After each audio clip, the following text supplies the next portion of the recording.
Jean est originaire de la ville de Bethsaïda, sur le lac de Galilée. Jean faisait partie du trio des intimes de Jésus-Christ. Alléluia. Il y avait Jean, il y avait Jacques et il y avait Pierre.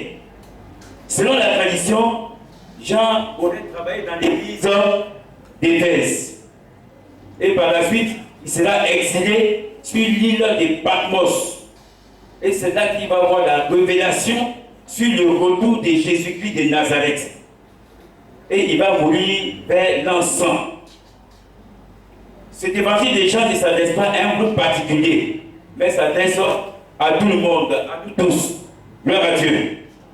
C'est l'évangile le plus théologique, parce qu'il traite de la nature, la double nature divine et humaine du Seigneur Jésus-Christ. Son but est de présenter Jésus-Christ comme le Fils de Dieu et susciter la foi en lui. Alors, le thème que je voudrais traiter avec vous ce matin, c'est de Nazareth est sorti quelque chose de bon. Alléluia. De Nazareth est sorti quelque chose de bon. Vous savez, la Bible parle d'un certain Jean-Baptiste. Et la Bible dit de lui que c'est la voix de celui qui crie dans le désert. On dirait que mon micro n'est pas bon.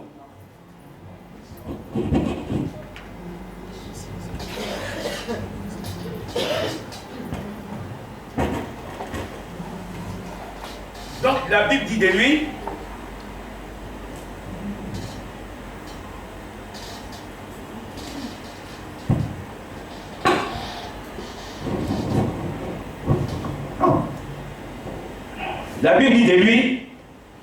qu'il est la voix de celui qui crie dans le désert. Ce Jean-Baptiste, quand il a vu Jésus passer, il a dit: voici l'agneau de Dieu qui ôte le péché du monde. Et c'est lui qui va baptiser Jésus. Et quand il va baptiser Jésus-Christ de Nazareth, le Saint-Esprit va descendre sur Jésus sous une forme corporelle, comme une colombe. Et des paroles vont se faire entendre à partir du ciel. Et ces paroles, les voici: tu es mon fils bien-aimé, en toi j'ai mis toute mon affection. C'était quelque chose de vraiment extraordinaire. Maintenant, Jésus rempli du Saint-Esprit, l'Esprit va le conduire dans le désert. Et là, Jésus va rester dans le désert. Il va faire 40 jours dans le désert. Il ne va pas manger, il ne va pas boire. Et là-bas, Satan va le tenter. Satan va le tenter à plusieurs reprises. Mais Jésus ne va pas succomber. Jésus va triompher de ses tentations. Donc quand il a au terme des 40 jours, quand il est sorti, quand il a quitté le désert, il va maintenant aller dans la synagogue, dans le temple, pour présenter officiellement sa mission avant de commencer le travail. Et cette mission, c'est tout dans Luc 4, les versets 18 et 19. Voilà comment il présente sa mission. Il dit: l'Esprit du Seigneur est sur moi, parce qu'il m'a oint pour annoncer une bonne nouvelle aux pauvres. Il m'a envoyé pour guérir ceux qui ont le cœur brisé, pour proclamer aux captifs la délivrance et aux aveugles le recouvrement de la vue, pour renvoyer libres les opprimés, pour publier une année de grâce du Seigneur. Voilà la mission du Seigneur Jésus-Christ. Voilà sa mission. Et c'est dans l'exécution de cette mission, pendant qu'il était en train d'accomplir cette mission, il va croiser un certain Philippe. Mais quand il va voir Philippe, il dit à Philippe: suis-moi. Et Philippe a commencé à suivre Jésus-Christ de Nazareth. Et c'est ce Philippe-là qui va dire à Nathanaël: le Messie qu'on attendait est arrivé. Donc quand Philippe apporte la bonne nouvelle de l'arrivée du Messie, de Jésus-Christ de Nazareth, qui avait été annoncé par les prophètes, quand il a annoncé à Nathanaël, Nathanaël va lui dire: quelque chose de bon peut-il venir de Nazareth? chose de bon peut-il venir de Nazareth? Mais Philippe a été très sage. Il va donner une réponse très simple. Il ne va pas chercher à expliquer quelque chose. Il va lui dire tout simplement, viens et vois. Viens regarder avec des preuves. Jamais viens, tu vois. Parce que quelquefois, en voulant donner beaucoup d'explications, arrivé à un moment donné, on est bloqué. Voilà, on ne sait plus quoi dire. Et ça va commencer à s'aimer le doute. Donc il a dit à Nathanaël, viens et vois. Alléluia. Mais quand Nathanaël a commencé à venir vers Jésus, il allait pouvoir effectivement. Quand Jésus l'a vu, Jésus a dit, voici vraiment un Israélite dans lequel il n'y a point de fraude. Nathanaël est étonné. Il dit à Jésus, mais d'où me connais-tu? Et Jésus lui dit, quand tu étais sous le figuier, je t'ai vu. Ah là, c'est non, là, ça devient grave. Il était émerveillé. Il était étonné. Et il se disait certainement à son fort intérieur, mais quel est cet homme? Quel est cet homme qui est ici et qui est en même temps de l'autre côté? Quel est cet homme qui est partout à la fois? Comment est-ce possible qu'il soit là-bas de l'autre côté et qu'il me voit moi qui suis de l'autre côté, caché nous là-bas et qu'il me voit sous le figuier? Comment le sait-il? Et il va dire, vraiment, Rabbi, tu es le Fils de Dieu, tu es le roi d'Israël. À partir de ce moment, Nathanaël venait de comprendre. Il venait de comprendre quelque chose. Il s'est dit, tiens. Maintenant, quelque chose de bon est sorti de Nazareth. Il n'a pas dit Amen. Quelque chose de bon est sorti de Nazareth. Pour la première fois, quelque chose de bon est sorti de Nazareth. Je voudrais vous présenter Nazareth. Nazareth est situé au nord de Jérusalem. Et c'était une ville sans importance. Vous allez comprendre la réaction de Nathanaël. Nazareth était une ville sans importance. Tous les hommes de Nazareth étaient des personnes sans importance. On montait Nazareth avec la main gauche. Quand dans les discussions, quelqu'un parle de Nazareth, on dit, oh, Alex, Nazareth, c'est pas une ville, il faut arrêter. Quand on parlait des grandes villes, on ne parlait pas de Nazareth. Et c'était connu de tous. Donc comment peut-on imaginer que quelque chose de bon puisse sortir de Nazareth? C'était une ville sans importance. Tout ce qui était là n'était pas important. C'était une ville rejetée. Mais comment quelque chose de bon peut sortir de Nazareth? Vous voyez que la réaction de Nathanaël était justifiée. Mais l'ironie du sort, c'est que c'est dans cette ville de Nazareth que l'ange Gabriel viendra apporter la bonne nouvelle à Marie. Il dira à Marie, ne crains point, tu as trouvé grâce devant Dieu. Voici, tu seras enceinte et tu enfanteras un enfant. Et tu lui donneras le nom de Jésus-Christ. Alléluia.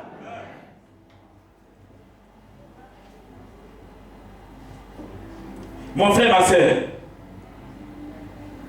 toi qui es assis devant moi depuis longtemps, ou toi qui es là pour la première fois, je voulais te dire que même si tu as été rejeté, même si tu n'as aucune, même si les gens n'ont aucune considération pour toi, mais ce qui est important, c'est que Dieu a de la considération, Dieu a de la considération pour toi, tu as de l'importance, tu as de la valeur aux yeux de Dieu. Alléluia. Tu n'as pas bien dit Amen, c'est ça là dit. Tu n'as pas bien dit Amen. Alléluia. Tu as de la considération au vu du Dieu Tout-Puissant, le véritable, le Dieu brillant du matin, le lion de la tribu de Juda, le Dieu Tout-Puissant. Son nom est Jéhovah Jireh. Son nom est Jéhovah Nissi. Son nom est Jéhovah Raha. Son nom est Jéhovah Rapha. Son nom est Jéhovah Sidkenu. Son nom est Jéhovah Shammah. Son nom est Jéhovah Shalom. Le lion de la tribu de Juda. Le tout-puissant. L'ancien des jours. Le rocher des siècles. Alléluia. Quelque chose de bon petit sorti de Nazareth. Dans 1 Corinthiens 1, verset 27 à 29, il est écrit ceci.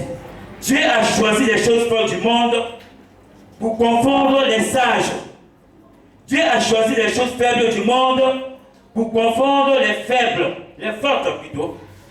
Et Dieu a choisi les choses vives du monde et celles qu'on méprise, celles qui ne sont point, pour réduire à l'hier celles qui sont, afin que nulle chair ne se glorifie devant Dieu. Nathanaël et Nazareth, qui était vil, qui était faible, qui était rejeté. Nazareth venait de créer la confusion dans l'esprit de tout le monde. Parce que c'était là qu'est sorti le sauveur de l'humanité. Alléluia. Mes chers frères et sœurs, sans Jésus, nous sommes rejetés, nous sommes méprisés. Mais quand Jésus vient dans notre vie, nous devenons très très très importants. Alléluia. Peu importe ce que les gens disent de toi, peu importe ce que la famille dit de toi, peu importe ce que tes amis disent de toi, peu importe ce que le village va dire de toi, peu importe ce que tes parents vont dire de toi, ce qui est important, c'est ce que Jésus dit de toi. Alléluia. Lui seul peut te donner de la valeur. Je voudrais dire ceci, que j'ai reçu dans mon cœur le Dieu Tout-Puissant. Celui qui redonne la vie là où il y a la mort. Celui qui appelle les choses à l'existence comme si elles étaient. Jésus-Christ de Nazareth. Désormais de Nazareth est sorti quelque chose de bon. Mon frère, ma soeur, toi qui es là pour la première fois, tu n'es pas n'importe qui. Toi qui es là aussi depuis longtemps, et que peut-être rejeté, tu n'es pas n'importe qui. Tu as de la valeur aux yeux de Dieu. Vous savez, Jésus veut dire Dieu sauve, donc sauveur. Jésus est le sauveur du monde. Et personne d'autre. Est-ce que vous êtes d'accord avec moi? Jésus est le sauveur du monde et personne d'autre. Si tu es d'accord avec moi, balance ta main comme ça, je vais voir. Alléluia. Vous savez, on a voulu comparer des hommes puissants à Jésus de Nazareth. Confucius est mort. Il a été enterré. Son corps est resté dans le tombeau rongé par les vers. Karl Marx est mort. Il a été enterré. Son corps est resté dans le tombeau rongé par les vers. Hitler, il est mort. Il a été enterré. Son corps est resté dans le tombeau rongé par les vers. Haïlé Sélassié, il est mort, il a été enterré. Son corps est resté dans le tombeau, rongé par les vers. Mahomet est mort, il a été enterré. Son corps est resté dans le tombeau, rongé par les vers. Mais quand Jésus est mort, mais quand Jésus est mort, mais quand Jésus est mort, mais quand Jésus est mort, le premier jour, rien ne s'est passé. Les gens se regardaient. Les gens se regardaient. Rien ne s'est passé. Le deuxième jour, rien ne s'est passé. Le monde entier, les ténèbres sont souffle. Les gens ont commencé à se poser des questions. Ses ennemis ont commencé à se moquer. L'apôtre Jean était là. L'apôtre Pierre était là. L'apôtre Jacques était là. Marc était là. Marie était là. Eux, on les disait, où est votre roi des rois? Où est-il? Va-t-il sortir du tombeau? Où est-il? Qui sort du tombeau maintenant? C'était la consternation. C'était la désolation. Le doute a commencé à s'emparer des cœurs. On se posait beaucoup de questions. Qu'est-ce qui va se passer? Alléluia. Qu'est-ce qui va se passer? Est-ce que Jésus va sortir du tombeau? Est-ce qu'il va vraiment sortir du tombeau? C'est tellement que parmi les disciples, ils se posaient aussi, certains se posaient la même question. Est-ce que Jésus va sortir du tombeau? Les ennemis continuaient à se moquer.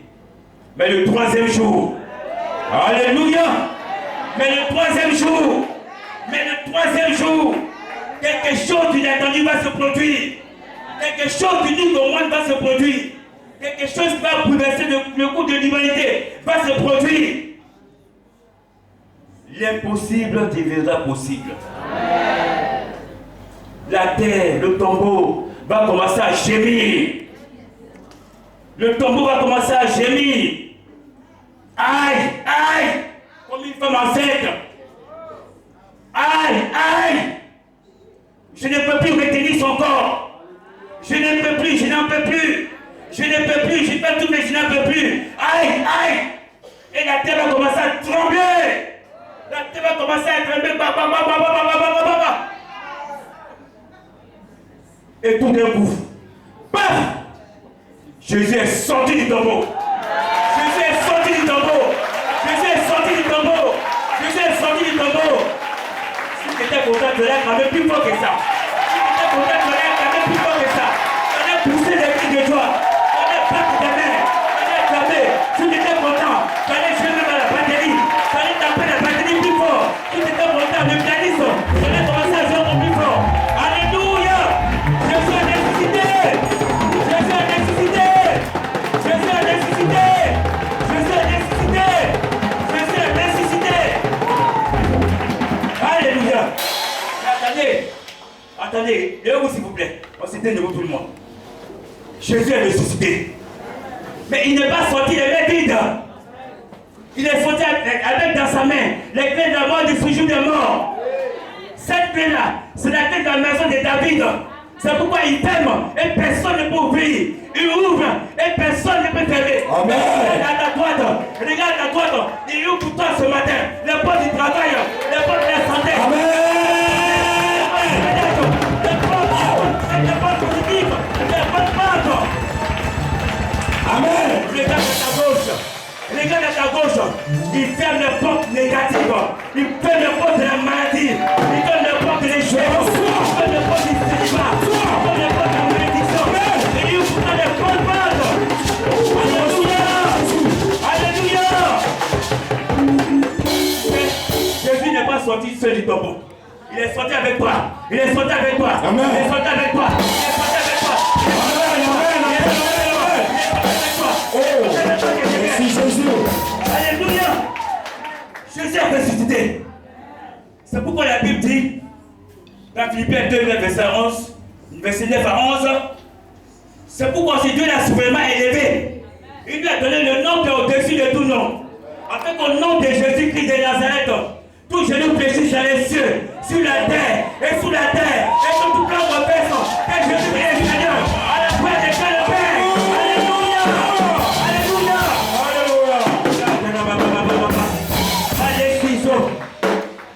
Allez à la sous-proche.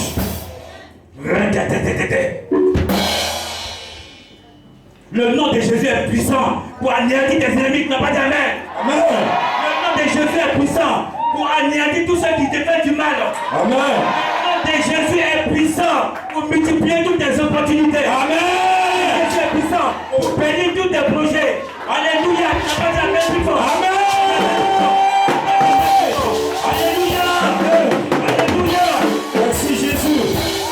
Écoute-moi bien, le nom de Jésus est puissant pour te faire passer de 0 à 1000. Le nom de Jésus est puissant pour te faire passer de la servitude à la liberté. Amen.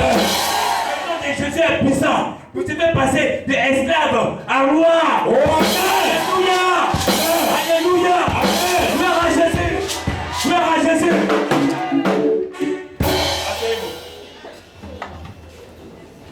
De Nazareth est sorti le Dieu qui guérit. Dans Matthieu 9, chapitre 9, verset 20 à 22, vous connaissez le témoignage de la femme qui avait la perte du sang. Elle a tout simplement touché le bord de la robe de Jésus et puis elle a été guérie de façon instantanée. Je voudrais te dire que si ce matin tu es malade, peu importe la maladie, que ce soit un cancer, que ce soit l'hypertension, que ce soit le diabète, que ce soit des maux de reins, que ce soit l'insuffisance rénale, que ce soit des maux de tête, que ce soit je ne sais quoi. Mais laisse-moi te dire une chose certaine. Jésus de Nazareth, le Dieu qui guérit, te guérit ce matin. Alléluia. Il te guérit ce matin. Alléluia. Vous savez, la seule chose que nous devons faire, c'est de ne pas craindre. Ne craignez rien. Satan n'est rien. Le cancer n'est rien. L'hypertension n'est rien. Le sida n'est rien. Le coronavirus n'est rien. Toutes ces maladies ne sont rien. Vous savez, le cancer a battu la science. Mais il ne battra pas le nom de Jésus. Il n'y a pas d'amen. L'hypertension a battu la science. Mais elle ne battra pas le nom de Jésus. Alléluia. Aucune maladie. Toutes les maladies qui ont vaincu la science, elles ne vaincront pas le nom de Jésus-Christ. Je prie ce matin que si tu es malade, pendant que tu es assis là, pendant que je suis en train de te donner et prononcer ces paroles, que tu commences déjà à expérimenter la guérison, que tu commences déjà à expérimenter la guérison, que tu commences déjà à expérimenter la guérison, que tu commences déjà à expérimenter la guérison, au nom de Jésus.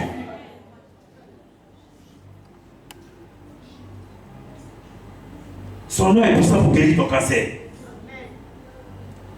Son nom est puissant pour guérir l'insuffisance rénale que tu as. Si dans ta maison, il y a quelqu'un qui souffre d'une insuffisance rénale, au nom de Jésus ce matin, son nom guérit cette personne-là. Son nom guérit cette personne. Quelque chose de bon peut-il venir de Nazareth? De Nazareth est sorti le Dieu qui opère des miracles.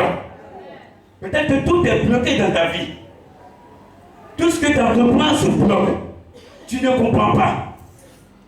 Quand les gens te promettent, au moment venu, tu ne le vois pas. Tu es allé partout. Tu as pris rendez-vous à des personnes dans les bureaux, des personnes peut-être bien placées. Tu as tout fait. Tu es allé, mais rien ne marche.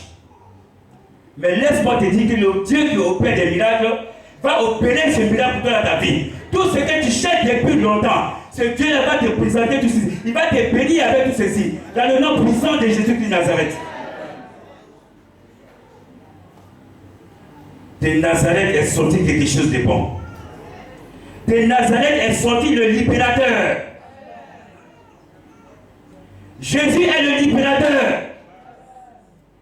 Il faut qu'on proclame ça au monde entier. Jésus est l'unique libérateur. Il est le libérateur. Il n'est pas le libérateur, mais Jésus est le libérateur.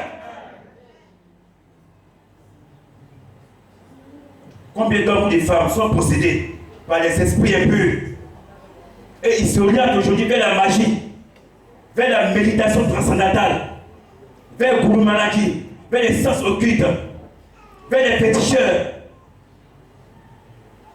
Combien de personnes sont possédées aujourd'hui?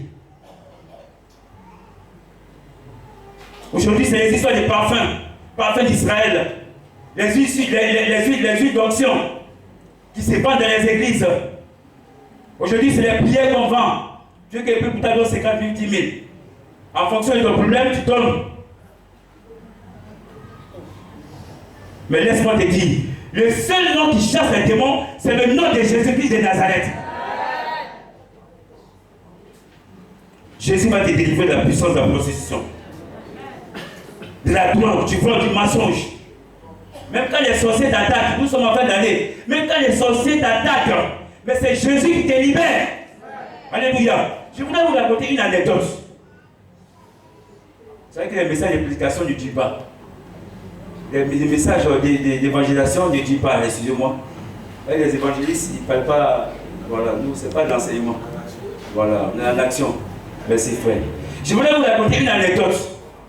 Il y a un évangéliste qui allait dans un village pour prêcher l'évangile. Donc quand il allait, il a trouvé les gens du village, il dit, bon moi, je vais organiser un programme d'évangélisation ici. Les jeunes étaient d'accord, tout le monde était d'accord. Mais les sorciers du village sont venus dire, évangéliste, pasteur, ne fait pas. Elle dit non, je vais faire. On dit non, ne fais pas. Elle dit non, je vais faire. Ok, très bien. Donc on verra si tu pourras faire ou tu ne pourras pas faire, on verra. Maintenant on te dit, comme tu n'es pas, mais tu n'as pas fait ça ici. Tu verras le juge. Donc l'évangéliste est venu avec son équipe, ils ont installé le podium, la sono, tout ça. Et puis au moment de commencer, quand il a appelé le micro, au moment de commencer, voilà une forte pluie qui a commencé à s'abattre sur le village. Et les sorciers ont commencé à se moquer de lui. On t'a dit tu ne peux pas. On t'a dit qu'on est plus fort que ton Dieu. On t'a dit tu ne peux pas. Voilà, tu as vu. Donc l'évangéliste n'avait jamais vécu une telle expérience. Il était découragé. Il ne comprenait pas. Il posait des questions à Dieu. Il parlait seul.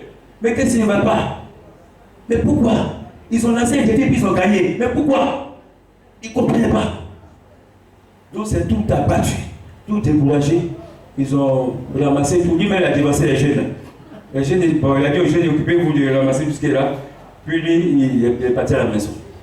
Alors, au moment où quand il allait à la maison, au moment où il s'est rapproché de sa maison, il a vu des gens qui ont commencé à courir pour venir vers lui. Et qui chantaient Alléluia, Alléluia, évangéliste, ton Dieu est grand, ton Dieu est merveilleux. Il ne comprenait pas. Il dit, mais attends, le Dieu qui vient de mon lit, m'humilier là-bas, là, mais il sort et il dit quoi? Et puis il veut comprendre. On dit non, évangéliste, il y a un incendie qui s'est déclenché dans ta maison. Ta femme et tes enfants étaient dans la maison là-bas. Ils étaient en train de crier. Mais au moment où on s'apprêtait à prendre de l'eau, au même moment, il y a une grande pluie qui est venue et qui a arrosé, qui a éteint le feu de façon instantanée. Voilà l'évangéliste. L'évangéliste, finalement, il était perdu. Il était perdu. Il avait honte, c'était la honte maintenant. Il ne peut plus lever la tête pour aller au ciel. Il ne peut plus dire Jésus, pardonne-moi. Il ne peut plus rien dire. Alléluia. Mais est-ce que vous savez celui qui a fait ça? Vous savez celui qui a fait ce miracle-là? Est-ce que vous le connaissez? Non, il y en a qui disent pas, mais est-ce que vous le connaissez? Non, vous ne le connaissez pas. Attendez, je vous dis qui il est. Je vous dis c'est qui, vous ne le connaissez pas. Je vous dis qui il est. Dans Matthieu, il est le Messie. Ça n'a pas dit Amen. Dans Marc, il est le faiseur du miracle. Dans Luc, il est le fils de l'homme. Dans Jean, il est le fils de Dieu. Dans Actes, il est le Saint-Esprit. Dans Romains, il est notre justicier. Dans Corinthiens, notre sanctification. Dans Galates, il est notre rédempteur, la malédiction de la loi. Dans Éphésiens, il est le Christ de richesse infinie. Dans Philippiens, le Dieu qui pourvoit à tous nos besoins. Dans Colossiens, la plénitude de la divinité. 1, 2 Thessaloniciens, notre roi qui vient bientôt. 1, 2 Timothée, le médiateur entre Dieu et les hommes. Titre, notre fidèle pasteur. Philemon, notre ami qui est plus proche qu'un frère. Dans Hébreu, le sang de l'alliance éternelle. Dans Jacques, le grand médecin. Dans 1, 2 Pierre, le grand berger. 1, 2, 3 Jean, il est notre amour. Dans Jude, le Seigneur venant avec 1000 de ses saints. Dans Apocalypse,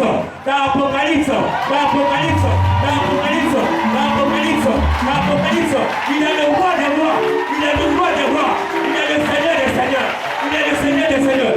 Alléluia, alléluia. Attendez, je vous dis qui il est, c'est le sacrifice d'Abel, c'est l'arc-en-ciel de Noé, c'est le bélier d'Abraham, c'est le puits d'Isaac, les chaînes de Jacob, les fardeaux d'Ézéchias, les sceptres de Moïse. Alléluia, la dèche de Moïse, le sceptre de Judas, le manteau d'Élie, le bâton d'Élysée, la conduite de Samuel, la fronde de David, la filature d'Ésaïe, le canon soleil d'Ézéchias, le mouchoir et l'œil de Paul, le rocher de Pierre, la cité de Père de Jean. Il était mari pour les veuves et père pour les orphelins. Pour ceux qui voyagent la nuit, il est le temps prière du matin. Alléluia.